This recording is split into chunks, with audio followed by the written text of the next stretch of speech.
quand nous, au nom du Seigneur Jésus-Christ, proclamons. Il faut proclamer au moins 7 fois, pour que le nom du Seigneur Jésus-Christ soit glorifié dans notre bouche 7 fois.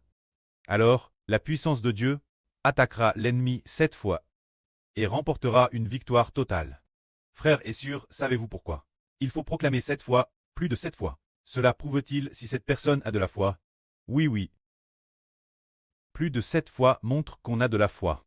12 fois, c'est le score parfait. Proclamez ainsi. Il y avait autrefois un roi nommé le roi Joas. Concernant cette histoire, les frères et sœurs l'ont entendu souvent. Cette époque, c'était l'époque du prophète Lise. L'époque l'ennemi du royaume d'Israël était l'arme des Aram, qui venait attaquer le royaume d'Israël. Alors le roi vint voir le prophète Lise. Ce moment-là, le prophète était sur le point de mourir. Le prophète Lise dit au roi, « Prends un arc, prose. » Alors, le roi prit l'arc. Le prophète dit au roi, « Ouvre la fente vers l'Orient. Tire. » Alors, le roi ouvrit la fente vers l'Orient, et tira 2 ou 3 flèches, un tir, un tir, un tir. Frères et sœurs, il faut tirer beaucoup de flèches. Un roi, comment pourrait-il tirer si peu? Supposons que elle se trouve le roi. Les frères et sœurs voient, le premier sur un cheval blanc est un cavalier. Celui sur le cheval blanc, il tenait un arc, portant une couronne, il est sorti vainqueur. Et pour vaincre encore, tirerait-il une seule fois?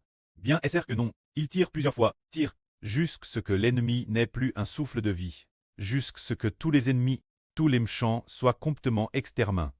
Pour atteindre ce niveau, alors, ce moment-là, le prophète dit ainsi, Joas, roi d'Israël, dit ceci.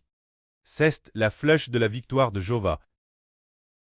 Prends l'arc et tire contre le sol. C'est la flèche victorieuse du Jova. Est-ce la flèche de la victoire de Jova? Alors, ce roi tira ainsi. Il tira une flèche qui se planta dans le sol. Il tira une deuxième flèche qui se planta dans le sol. Il tira une troisième flèche qui se planta dans le sol. Il en tira 3. Ce moment-là, le roi s'arrêta. Alors le prophète s'irrita et dit, il fallait tirer 5 ou 6 fois. Alors tu aurais complètement vaincu les Araméens. Maintenant tu ne les vaincras que 3 fois. Après les avoir vaincus 3 fois, tu seras plus détruit par les Araméens. C'est ainsi que cela s'est effectivement rallié. Ce roi d'Israël a vaincu l'ennemi 3 fois. Après la 3e fois, il ne pouvait plus vaincre. Finalement, les Araméens attaquent Joas. Finalement, Joas et le royaume d'Israël qu'il dirigeait devinrent faibles et ne purent plus l'emporter. Alors aujourd'hui nous disons, puisqu'il est dit ici, cette flèche est la flèche de victoire de Jova. Et maintenant nous sommes la flèche de victoire donnée par le précleste Jova. C'est le nom de Jésus-Christ, qui est notre flèche de victoire. Frères et sœurs, comprenez-vous? Le nom de Jésus-Christ est notre flèche de victoire. Alors le nom de Jésus-Christ est la flèche de victoire. Nous savons qu'il faut frapper l'ennemi 7 fois. Et après 7 fois, l'ennemi n'a plus aucune force pour riposter. C'est pourquoi aujourd'hui, nous, ses enfants, l'avons fait au moins plus de 7 fois. Ainsi, grâce à cela nous avons remporté une grande victoire. Tout l'heure, le frère Abert a dit que celui qui monte le cheval blanc est un cavalier. Celui qui monte le cheval blanc dans l'Apocalypse est le roi des rois. Et le Seigneur des seigneurs, lorsque le Seigneur Jésus-Christ a ouvert le premier sceau, il est apparu. Et alors, le premier chérubin a dit, viens, et alors, est apparu un cheval blanc. Ce cheval blanc, et celui qui le montait, avait un arc.